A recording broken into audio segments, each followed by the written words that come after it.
Hello guys, it's Saturday here. Ayan, it's cloudy. Yan ang paligid ng bahay namin. Ayan. At mamamalengke tayo ng kaunti. Kasi 3 days ang Yasumi namin. Tingnan nyo. Hindi pa namumukadkad yung iba. Ayan, marami yan.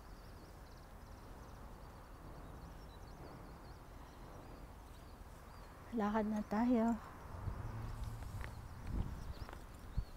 Huwag sanang umulan kasi may sinampay ako. Tour ko kayo dito sa aming lugar sa Takasaki.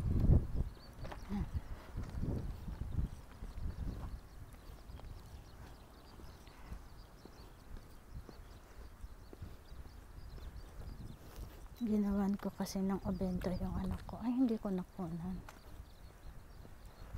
Tamagoyaki with ham and chicken.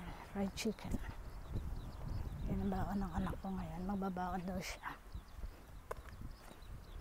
Siguro gusto makatipid. Magbabaon daw siya. Bukas.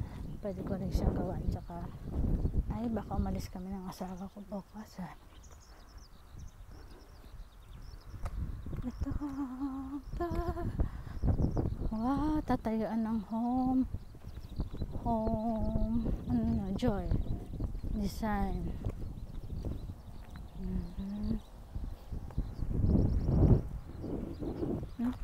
Tanim niya, dami yung sibuyas,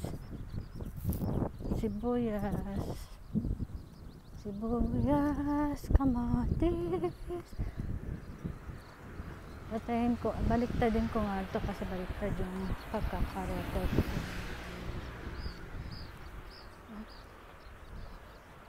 Ito yung dentist. Tingnan nyo guys, walang katao-tao dito.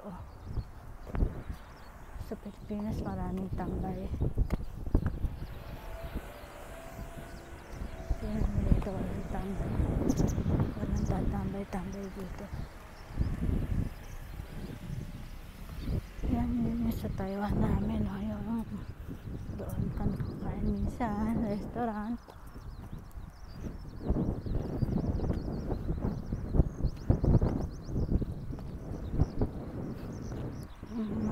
Yan ang mga apartment mansion type dito. Mga autolock sila. Ayan. Mga apartments. Ayun pa yung iba. Marami dito ang apartment.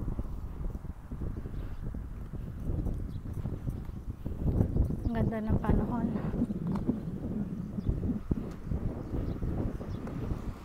Cloudy siya.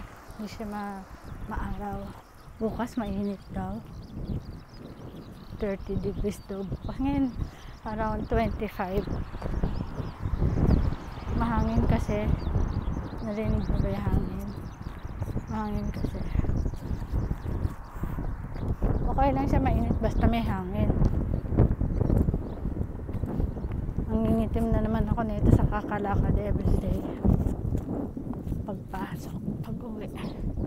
Ito, mansion type yan. Sekisui house.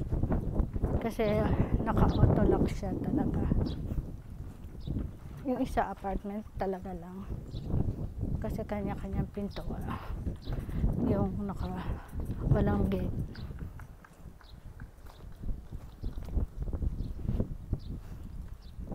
Yan yung parlor ko. Pinupuntahan.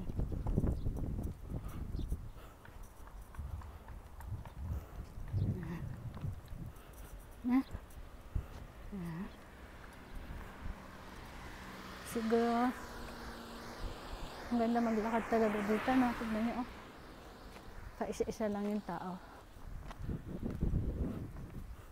Pero mga nakamask pa. Kasi dito kasi wala pa yung pandemic, nakamask na kami. Pagka meron kaming colds or pag may colds, either mahawa ka o makahawa ka. Ang automatic kasi dito, magmamask ka.